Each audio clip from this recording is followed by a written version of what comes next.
So I just spent the last 4 hours walking around this prospect or street called, let me get my map, it was called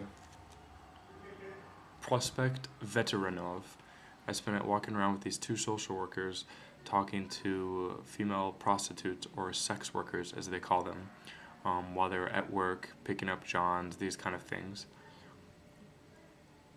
It was amazing to see that, there's certain things that are common all around the world, and these things I found are poverty, sex, drugs. And that's about it. Those are the three main things. These girls are all on drugs, heroin. You can get these codeine tablets in the store here for sore throat. You take 10 of them and it equals 1 dose of heroin. It's like methadone, basically. I should probably go get some because my throat hurts. No, but it's crazy, and they fix up about 3 to 7 times per shift, or whatever you want to call it. These girls range from the age of 16.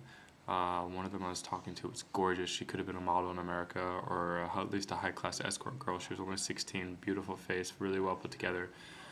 She was the only one who was not on drugs that I met tonight. Which is crazy. That explains why she was most beautiful. There's some clever ones. There's one who writes poetry about HIV, AIDS. There's one that's a grandmother. They say the rate of infection is about 40% among the girls. 2 years ago when they did research, a lot of times they just share needles even though they know they have hepatitis C, all this kind of stuff. And all over this neighborhood where I'm staying, in that neighborhood, you can see needles everywhere. It's just really crazy to think, that this is their life, and I was just brought into it.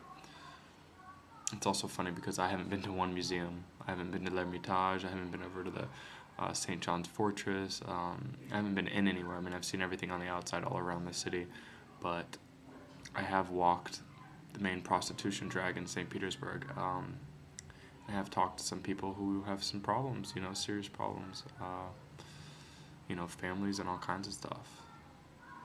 That's what they do for a living. And going back tomorrow night, and it'll be really interesting to see what else they can say, and talk to these people who do poetry. But makes you think, man, I appreciate where I came from. I really appreciate it. I can't believe I'm doing what I'm doing, traveling, all this stuff with all this great equipment. I'm filming them with like a $2,000 camera, and they'd probably, that kind of money would probably feed their whole families for months, I was really nervous the whole time for the police, because they were nervous for the police, but I'm nervous because I'm a foreigner, and I always am nervous, and I always try to cross the street when I see them because of passport, and you have to bribe them, and all kinds of problems. So I was so nervous whenever I was filming. I was looking around.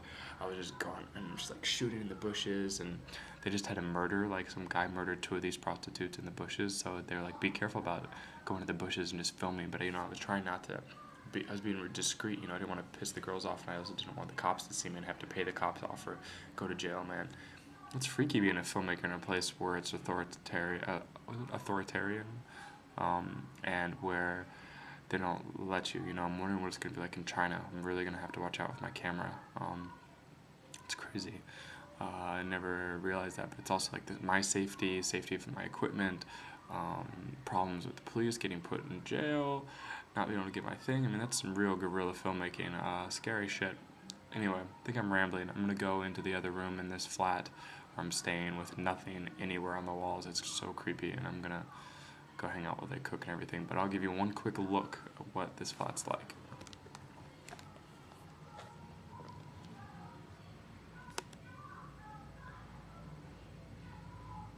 Absolutely nothing on the walls or in anything. The whole cupboard